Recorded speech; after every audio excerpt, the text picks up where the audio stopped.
Salam alaikum. Aujourd'hui, nous allons voir un deuxième sujet qui parle d'autorisation de partage et permission NTFS.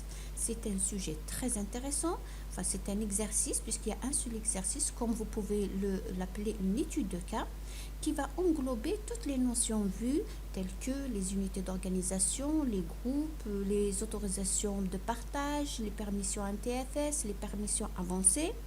Donc il sera presque complet de tout ce qu'on a fait.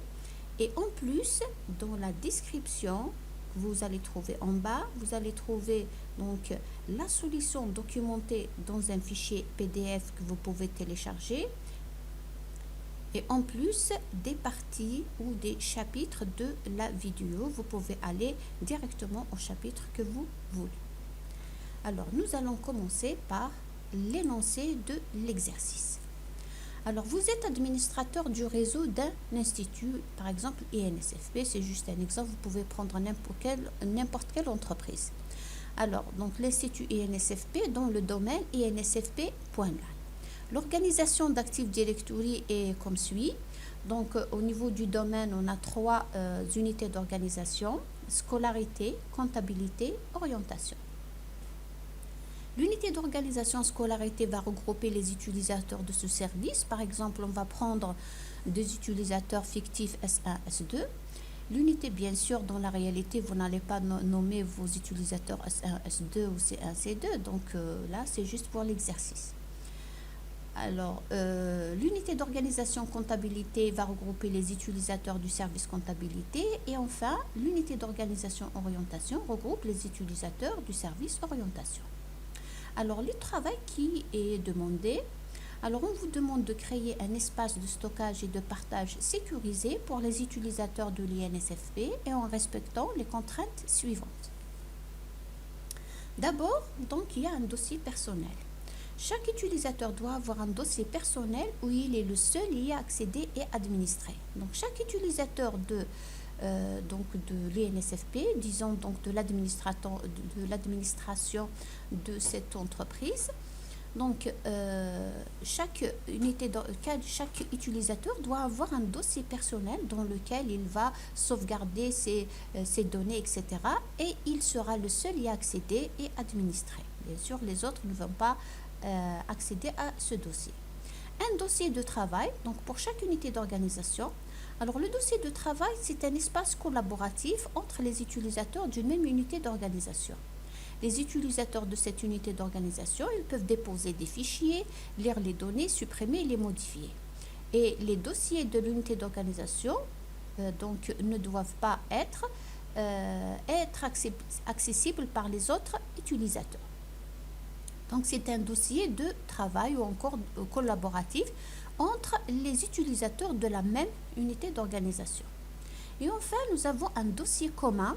C'est un dossier qui est donc dossier commun à tous. C'est comme une boîte aux lettres. Les utilisateurs peuvent déposer des données, lire celles des autres, mais ne doivent pas supprimer les dossiers ou sous-dossiers et fichiers. C'est-à-dire un fichier ou un dossier, une fois créé et déposé au niveau du dossier commun, donc il ne sera pas supprimé, mais il peut être vu par les autres utilisateurs. C'est comme une boîte aux lettres. Voilà donc ce qui a été demandé. Alors, pour les étapes de réalisation, qu'est-ce qu'on va faire? Donc, d'abord, on va créer les groupes de sécurité. Après, on va créer l'arborescence qui va répondre aux contraintes demandées. Et enfin, nous allons réaliser le partage des dossiers et définir les autorisations NTFS. Donc, pour le dossier personnel, pour le dossier travail et pour le dossier commun. Voilà ce qu'on va faire pour répondre aux contraintes demandées au niveau de l'énoncé. Alors, on va commencer par la création des groupes de sécurité. Mais avant, on va voir d'abord la structure d'Active Directory. Alors, au niveau de mon serveur, donc au niveau du domaine insfp.lan, j'ai déjà créé l'unité d'organisation comptabilité et orientation. Alors, j'ai fait exprès de renommer un peu l'unité d'organisation UO pour qu'elle puisse être l'une derrière l'autre, visible au niveau de l'arborescence du domaine. Donc, j'ai créé l'unité d'organisation, comptabilité, orientation. Donc, il reste l'unité d'organisation, scolarité. Voilà. Alors, pour créer l'unité d'organisation, donc, qu'est-ce qu'on fait? Donc, en allant dans INSP.là, je fais bouton de droite, nouveau, unité d'organisation. Encore, bouton de droite sur le domaine, donc nouveau, unité d'organisation. Voilà, donc on va l'appeler UO scolarité. Voilà, donc on a créé une unité d'organisation. On va créer les utilisateurs dans cette unité d'organisation. Donc en cliquant sur unité d'organisation, là, donc bouton de droite, nouveau utilisateur. Ou encore en allant dans cette partie de droite, bouton de droite, nouveau, unité, plutôt utilisateur. Alors pour l'utilisateur, si vous vous rappelez, il y a des propriétés qui sont obligatoires et d'autres qui ne sont pas obligatoires. Alors l'ouverture de session, c'est obligatoire. Donc si on fait S1, vous voyez que le bouton suivant, il est grisé parce que donc, il y a une propriété qui est obligatoire ici, c'est le nom complet. Donc si je fais S1, voilà, donc vous voyez bien que le bouton suivant, il est activé. Ça veut dire que les propriétés obligatoires ici, c'est le nom complet et le nom d'ouverture de session. Voilà, suivant. On doit saisir un mot de passe. Et notre mot de passe ne doit jamais expirer pour l'exercice. Donc, par exemple, dans votre entreprise ou encore dans l'étude de cas que vous allez faire, il faut prendre en considération est-ce qu'il y a des contraintes par rapport au mot de passe. Donc, pour notre exercice, on fait n'importe quel mot de passe. Donc, et on fait la même chose pour créer un autre utilisateur, S2 par exemple. Donc, on fait bouton, voilà, S2.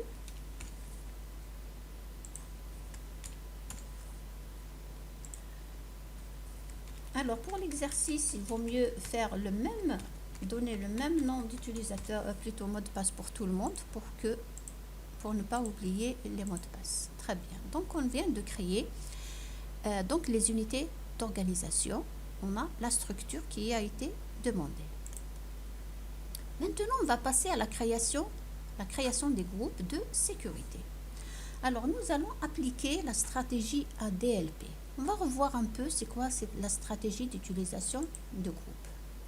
Alors, si vous vous rappelez, lorsqu'on a parlé des stratégies d'utilisation des groupes, nous avons dit qu'il existe deux cas. Dans le cas d'un domaine unique, monodomaine, ou encore dans un cas d'une entreprise multidomaine, plusieurs domaines. Domaine enfant, domaine approuvé, etc. Alors, pour cette vidéo, nous allons commencer par un domaine unique. Donc, INSFP.net, c'est un domaine unique. Alors, dans ce cas, il y a deux stratégies ou deux méthodes qu'on peut réaliser. AGP et ADLP. Dont le principe, c'est le même. Alors, les utilisateurs account A, qui sont représentés par la lettre A, les utilisateurs, on va les regrouper dans un groupe. Et pour ce groupe, on va donner des permissions sur une ressource P. D'accord? Alors, le groupe, il peut être un groupe global ou encore un groupe de domaine local. D'accord? Donc, le principe, c'est le même. Donc, des utilisateurs dans un groupe et les permissions, on va les donner pour le groupe. Donc, c'est ce qu'on va faire. Donc, on va adopter, donc ADLP, utilisateur, domaine local et permission. Voilà. Donc, on va créer des groupes de domaine local pour personnaliser les permissions de chaque unité d'organisation. Donc, dans chaque unité d'organisation, nous allons créer un groupe. Ce groupe, il va donc englober les utilisateurs de cette unité d'organisation. Alors, je vous rappelle que les permissions, on ne peut pas les donner pour une unité d'organisation. On va les donner pour un groupe de sécurité. Voilà. On va donc créer le groupe GDL scolarité. Donc, G pour groupe, DL pour domaine local, scolarité pour le nom de l'unité d'organisation. Donc, GDL comptabilité pour comptabilité et GDL orientation pour orientation et qui vont regrouper donc les différents utilisateurs. Donc là, vous pouvez faire nommer comme vous voulez. Donc là, c'est juste une proposition de groupe, etc. Donc le but ici, c'est d'apprendre comment donc répondre déjà à des contraintes et réaliser les autorisations NTFS et de partage. Alors pour l'arborescence des dossiers, donc nous allons créer un dossier personnel qui va regrouper les dossiers personnels de chaque utilisateur, un dossier travail qui va donc regrouper, dans lequel on va créer des dossiers pour chaque unité d'organisation. Donc ça va être un espace collaboratif pour les utilisateurs travaillant dans l'unité d'organisation. Et enfin, un dossier commun qui est commun à tous. C'est un domaine public, un dossier public où les utilisateurs, ils peuvent déposer des fichiers, ils peuvent être lus par tous les utilisateurs du domaine ou encore de cette entreprise. Et enfin, donc nous allons prendre chaque dossier à part et définir les partages de dossiers et les autorisations NTFS pour le dossier personnel, ensuite pour le dossier travail, en plus pour le dossier comme vous pouvez. Donc c'est pas ordonné, donc vous pouvez commencer par travail commun, etc. Voilà. Alors, nous allons commencer avant de commencer par les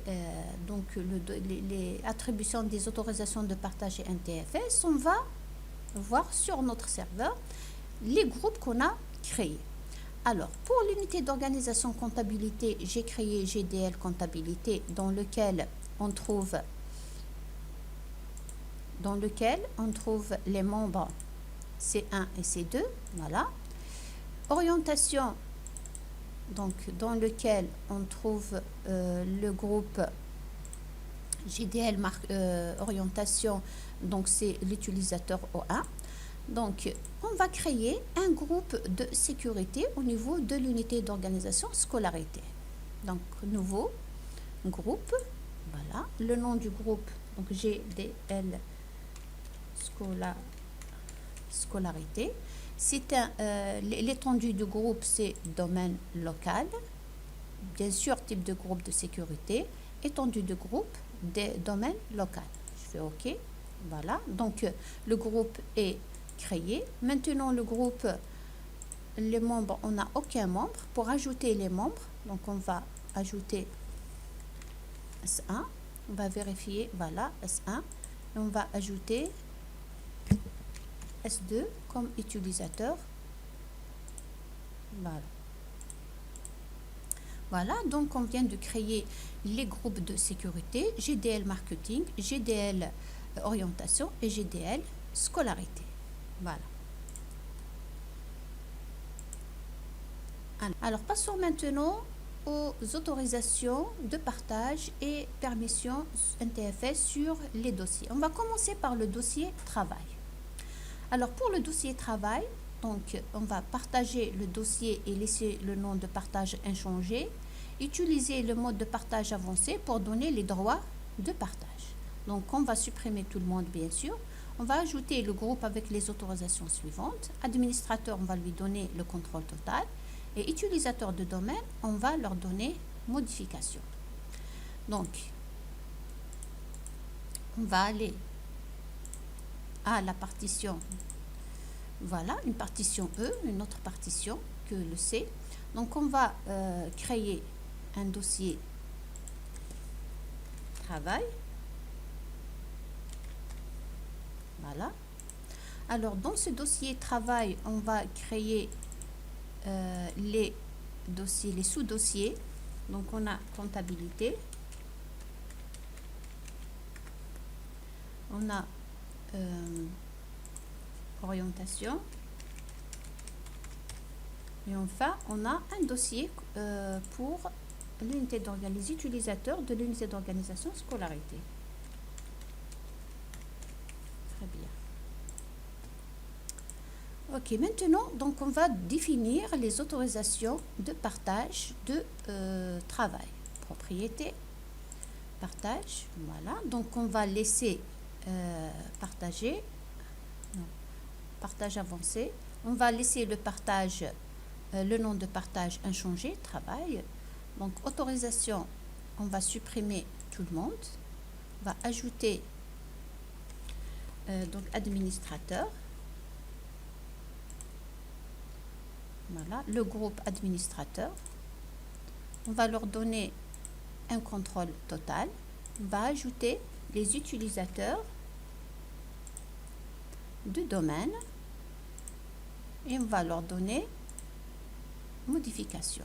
Donc ici, si vous vous rappelez, donc on donne le maximum d'autorisation au niveau du partage et puis on va personnaliser au niveau des autorisations NTFS. Parce que si on donne des autorisations de lecture pour utilisateurs de domaine, donc rappelez-vous la propriété que les permissions qui vont être appliquées, c'est les permissions les plus restrictives.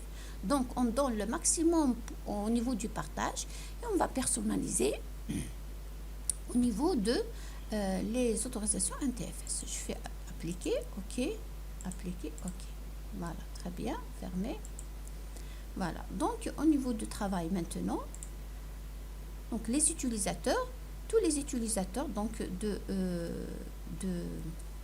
l'INSFP, ils peuvent donc accéder au dossier travail.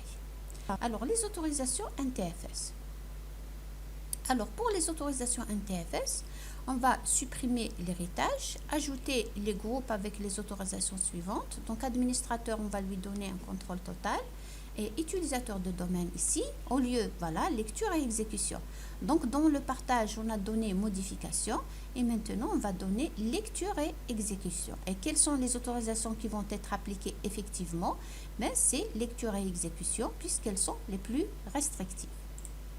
Donc, dans travail, bouton de droite, propriété, sécurité, avancé. Voilà. On va d'abord désactiver l'héritage. On va supprimer tout. On va laisser administrateur auquel nous allons donner un contrôle total, appliqué. Donc, on va ajouter utilisateur de domaine.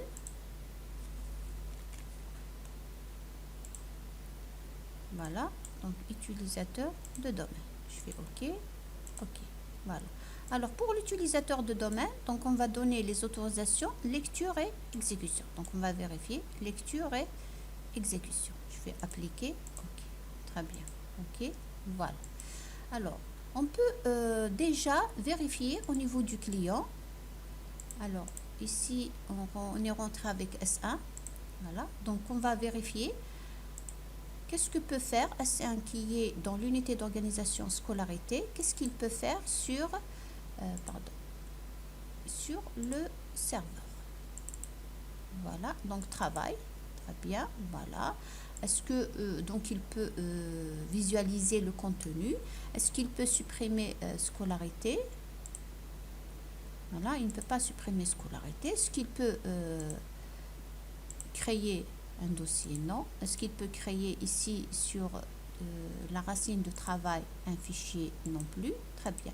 Ça veut dire que l'utilisateur maintenant, de l'utilisateur du domaine, il peut rentrer dans travail, dans le dossier travail, mais il ne peut pas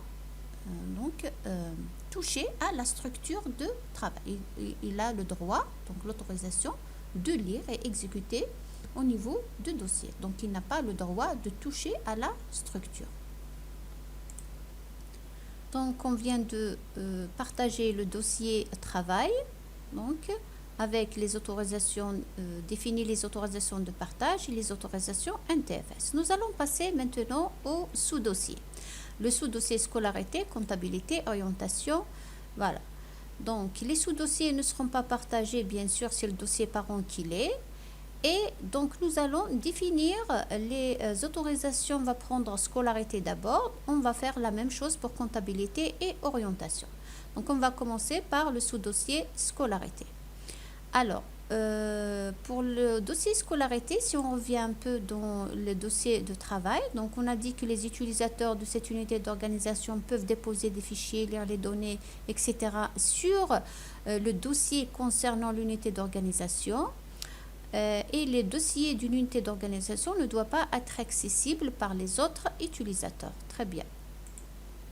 Donc, on va définir les autorisations NTFS pour le sous-dossier, par exemple scolarité. On va donner le contrôle total pour administrateur et modifier et autorisation spéciale pour le groupe GDL scolarité. Donc, dans le dossier travail, scolarité, bouton de droite propriété, voilà. Donc, sécurité. Donc, on voit ici utilisateur de domaine, par exemple, les autorisations lecture et exécution sont grisées parce que c'est des autorisations qui ont été héritées du parent qui est travail, le dossier travail. Donc, avancer. On va désactiver l'héritage, supprimer toutes les autorisations, appliquer, oui, ok. On va donc ajouter le groupe administrateur. Le groupe administrateur et lui donner les autorisations de contrôle total, appliquer. On va ajouter donc GDL scolarité.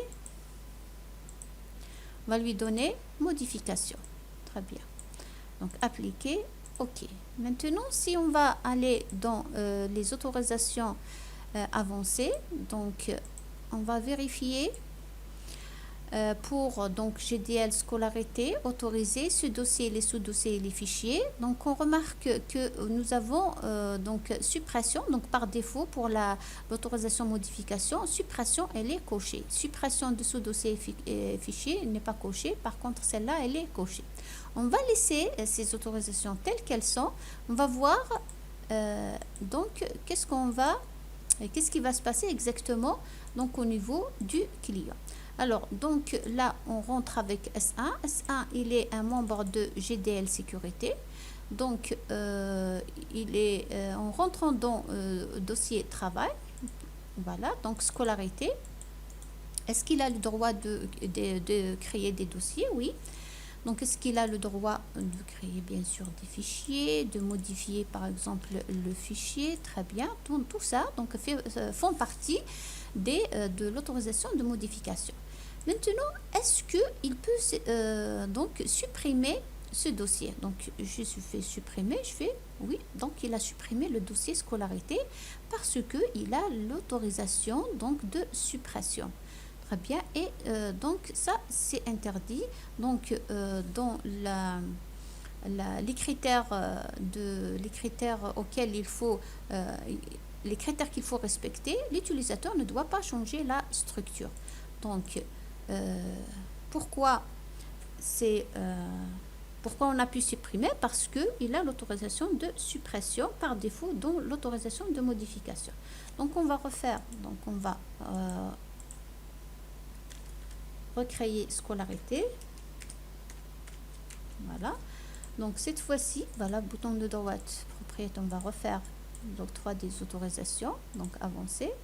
Désactiver l'héritage, supprimer, appliquer, ok. Donc on va modifier, ajouter donc l'administrateur, le groupe administrateur en lui donnant donc un contrôle total, appliquer. On ajoute donc GDL scolarité. On va lui donner l'autorisation de modification appliquée, mais en allant dans les autorisations NTFS avancé, on va décocher suppression, mais on va lui donner suppression de ce dossier et fichier seulement. D'accord? Donc, en faisant ça, je vais appliquer, ok, très bien, ok, voilà. Donc, maintenant, au niveau du client, donc, en rentrant dans scolarité, voilà, bien sûr, tout a été supprimé, donc on peut créer un dossier, on peut créer S1 peut créer un fichier. Il peut supprimer bien sûr. Là, donc on va pas. Oui, voilà. Mais maintenant, est-ce qu'il peut supprimer scolarité? Voilà, il n'a pas le droit de supprimer scolarité. Très bien. Voilà, donc Donc, on a défini les autorisations NTFS de modification, mais on a ajouté les autorisations spéciales en supprimant donc l'autorisation, l'option suppression et en laissant suppression de sous-dossiers et fichiers. Donc, les utilisateurs de scolarité peuvent accéder uniquement à leur dossier où ils peuvent créer des fichiers, des dossiers, les renommer et supprimer. Mais ils ne peuvent pas supprimer scolarité lui-même. Très bien. Donc, pour pouvoir... donc, la scolarité, les utilisateurs de scolarité peuvent accéder uniquement à leur dossier. Bon, pour l'instant, ils peuvent... bon, si on revient ici, par exemple, donc S1, il peut rentrer dans accéder à orientation, tout simplement parce qu'on n'a pas encore, défini les autorisations sur orientation et comptabilité. Donc, on doit faire la même chose pour orientation et comptabilité. Donc, bouton de droite, propriété sur orientation, sécurité, avancer, désactiver l'héritage, supprimer, appliquer, oui, ok. Donc, modifier, ajouter administrateur. Donc, ça devient machinal ici. Donc, administrateur, contrôle total appliqué, ajouter GDL. On est dans quel dossier? Orientation. Donc, GDL, orientation. OK. Donner modification appliquée. OK. Et aller dans les autorisations NTFS. Avancer. Très bien. Donc, OK. Appliquer. OK. OK. Je vais faire de même pour comptabilité. Voilà, donc les trois dossiers ont les mêmes, voilà, les mêmes propriétés. Donc sécurité, donc GDL marketing, avancé. Voilà, GDL marketing. Et là, l'autorisation de modification sans la suppression. D'accord? Donc, un utilisateur de comptabilité ou encore un utilisateur de orientation de scolarité ne peuvent pas toucher à cette structure. Voilà donc pour le dossier travail. On va aller dans le dossier personnel. Alors, pour le dossier personnel, chaque utilisateur doit avoir un dossier dans lequel il est personnel. Donc, l'utilisateur, il peut tout faire sur ce dossier, mais pas le supprimer. Donc, chaque utilisateur du domaine aura son dossier personnel auquel il est le seul à accéder. L'accès est interdit pour tous les autres utilisateurs, bien sûr. Alors, donc, les autorisations de partage, qu'est-ce qu'on va faire? On va partager le dossier. D'abord, on va parler du dossier personnel, d'accord? Alors, on va partager le dossier et laisser le nom de partage avancé. Utiliser le mode de partage avancé pour donner les droits de partage. Supprimer tout le monde. Ajouter les groupes administrateurs avec un contrôle total et utilisateurs de domaine avec un contrôle total. Donc, voilà. Au niveau du serveur, très bien. On va aller maintenant créer le dossier personnel. Alors, le dossier personnel, bouton de droite, propriété, on va le partager et on va laisser personnel comme nom de partage. Autorisation, on va supprimer tout le monde. On va ajouter donc administrateur, le groupe administrateur auquel on va donner un contrôle total et ajouter les utilisateurs de domaine. On peut faire tout le monde aussi, hein, c'est pas... Donc, on va lui donner cette fois-ci un contrôle total. D'accord? Je fais...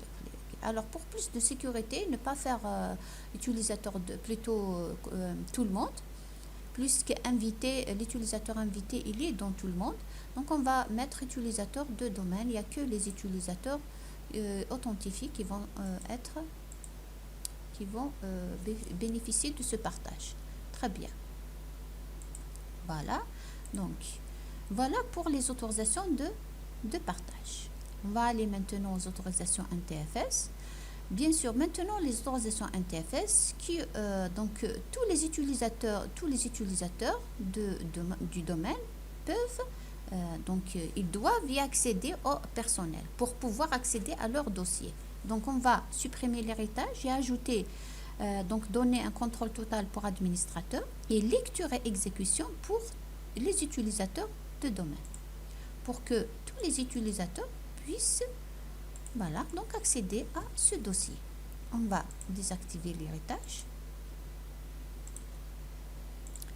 On va donner donc contrôle total pour administrateur et ajouter utilisateur de domaine auquel nous allons donner lecture et exécution. Effectivement, donc c'est lecture et exécution par défaut. OK. Appliquer. OK. Voilà. Donc, par exemple,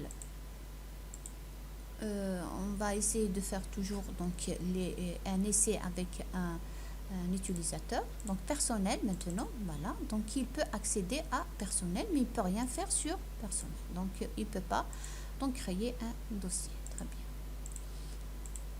voilà. Donc au niveau de maintenant du dossier personnel, alors les utilisateurs de domaine auront accès au dossier en lecture et pour ne pas changer la structure du dossier. Très bien. Alors maintenant dossier S1. Donc, chaque utilisateur va avoir un dossier personnel. On va commencer par le dossier S1, c'est-à-dire que donc chaque utilisateur, donc au niveau du dossier personnel maintenant, je suis au niveau du serveur, voilà, donc je vais créer un dossier pour S1, un dossier pour S2, tous les utilisateurs du domaine. On va créer un dossier pour U1, etc. Voilà. Donc, on va commencer par, voilà, on va définir les autorisations NTFS pour un dossier ou deux dossiers et vous faites la même chose pour les autres utilisateurs, les sous-dossiers plutôt. Alors, donc le dossier S1, pour le dossier personnel de l'utilisateur S1, on va supprimer l'héritage, on va définir les autorisations comme suit. L'administrateur va avoir un contrôle total et S1 sera le seul utilisateur à accéder avec l'administrateur, bien sûr. Donc, on va lui donner les autorisations de modification et autorisations spéciales. Alors, pour S1, bouton de droite, donc propriété, sécurité. OK, donc on va désactiver l'héritage, on va supprimer, appliquer, oui. OK. On va donner donc modification, on va donner au groupe administrateur, voilà, donc contrôle total, voilà. On va ajouter S1, il est le seul, donc on va lui donner modification, appliquer, OK, on va aller dans avancer et OK, très bien, on va lui désactiver la suppression, on va laisser suppression de sous-dossier, etc. pour ne pas supprimer son dossier personnel. Je fais OK, appliquer, OK. Alors, vous allez me dire, par exemple, pourquoi administrateur, il va avoir le contrôle total. Vous pouvez le supprimer, certes, mais s'il y a un problème, par exemple, l'administrateur, il peut donc intervenir pour régler les problèmes. Donc, de préférence, sinon, vous pouvez le supprimer. Il n'y a que S1 qui va avoir le droit donc sur le dossier S1. Je fais OK. Très bien. Maintenant, au niveau du voilà, on va faire pour S2 par exemple, voilà, on va refaire pour S2, sécurité, avancer, désactiver l'héritage, supprimer, je vais appliquer, oui, je fais OK, modifier, on va ajouter l'administrateur, le groupe administrateur, contrôle total, appliquer OK, on va ajouter S2, voilà, donc modification appliquée, OK, on va changer les autorisations avancées, très bien, je fais OK, appliquer, OK, très bien. Au niveau maintenant de client, donc on est rentré avec S1, voilà, donc il peut accéder à son dossier, donc il peut créer ce qu'il veut, d'accord, n'importe quoi, voilà, donc, mais est-ce que s'il revient à ça, est-ce qu'il peut supprimer son dossier personnel? il n'a pas le droit de supprimer son dossier personnel. Mais est-ce qu'il peut accéder à S2? Il n'a pas le droit d'accéder à S2. Très bien. Voilà, donc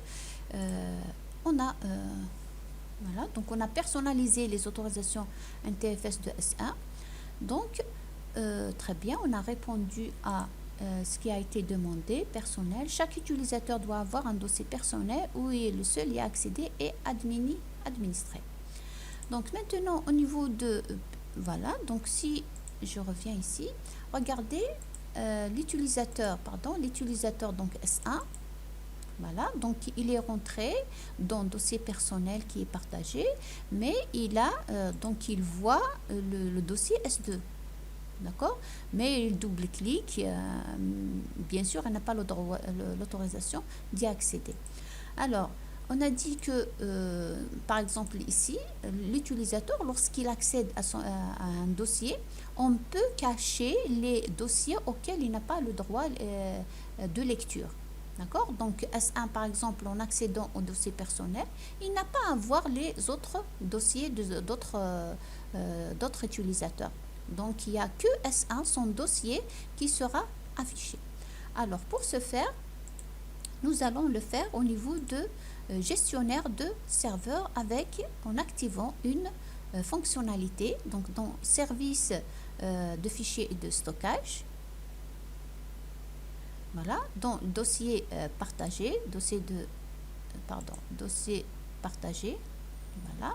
Personnel, donc en cliquant bouton de droite propriété sur le dossier personnel, voilà. Dans paramètres, voilà, donc nous allons voir activer l'énumération basée sur l'accès. C'est une propriété, c'est une fonctionnalité de Windows Server qui permet, donc l'énumération basée sur l'accès n'affiche que les fichiers et les dossiers dont un utilisateur possède les autorisations d'accès. Donc s'il ne bénéficie pas d'autorisation de lecture sur un dossier, Windows cache alors ce dernier de l'utilisateur. Donc en activant cette fonctionnalité, je fais appliquer OK, voilà. Donc ce client, lorsque maintenant il va, voilà, on va essayer de se déconnecter, se reconnecter.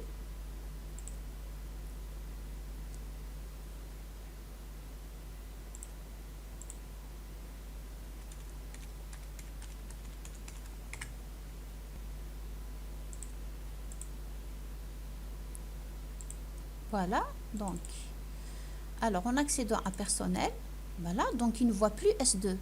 Bon, il voit U1 tout simplement parce que U1, on n'a pas encore défini les autorisations. S1, c'est un utilisateur qui peut accéder pour l'instant au dossier U1.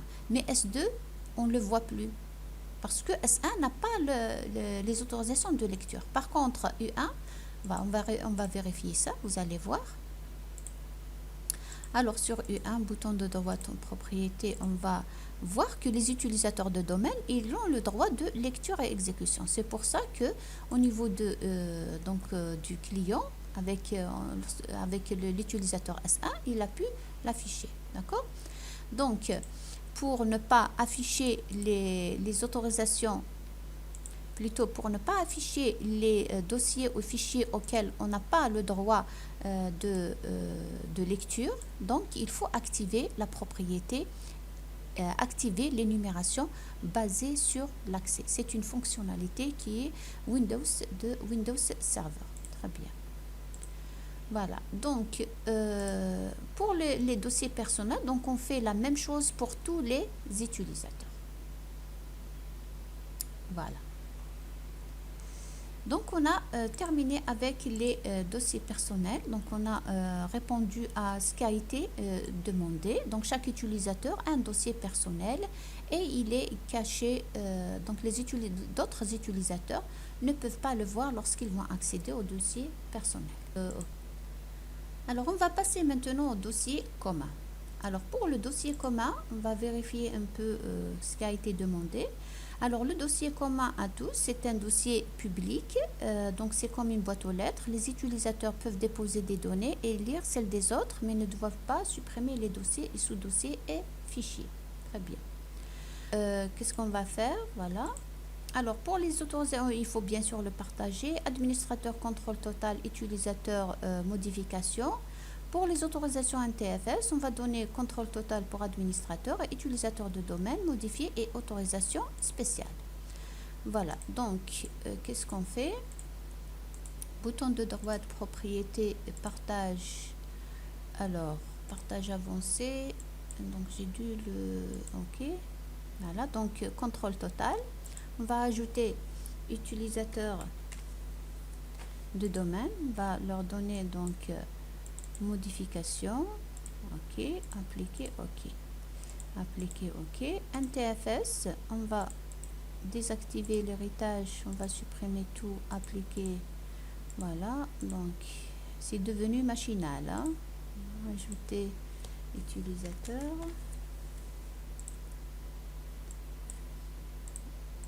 Voilà, donc là c'est tous les utilisateurs de domaine puisque il est commun. On va donner modification, mais on va modifier les autorisations avancées. On va leur supprimer bien sûr, donc la suppression. Donc on ne va pas donner l'autorisation de suppression de sous-dossier et fichier. Voilà, d'accord? Voilà, donc une fois déposé, un dossier lorsqu'il est créé, encore des données créées, ils ne peuvent plus être supprimés. Voilà, appliquer, OK, voilà, très bien. Donc maintenant S1 au niveau voilà, de l'utilisateur du client, donc commun, voilà, donc il peut créer un dossier, mais il ne pourra plus le supprimer. Voilà, donc il ne peut pas le supprimer. Donc voilà. OK, voilà, donc je pense qu'on a répondu au dossier commun. Voilà, donc on vient de répondre à les contraintes posées pour cet exercice. Voilà, donc on a vu on a revu la création d'unitaires d'organisation, des groupes de sécurité. On a utilisé la stratégie ADLP, donc on a créé des utilisateurs, on a regroupé les utilisateurs donc, de groupes de domaine local et on a donné à ces groupes des permissions. Donc on a vu un peu les différentes contraintes lorsque un dossier, par exemple, les utilisateurs peuvent faire tout dans le dossier et ne pas le supprimer et cacher les dossiers pour les autres utilisateurs, etc. Donc je pense que cet exercice-là, on a fait le tour des autorisations NTFS et des autorisations de partage, etc. Donc j'espère que l'exercice vous a plu. Et donc pour un prochain exercice, alors le prochain exercice, on va essayer de faire donc dans un cas de multi-domaine. Alors jusque là, je vous dis au revoir, Inch'Allah.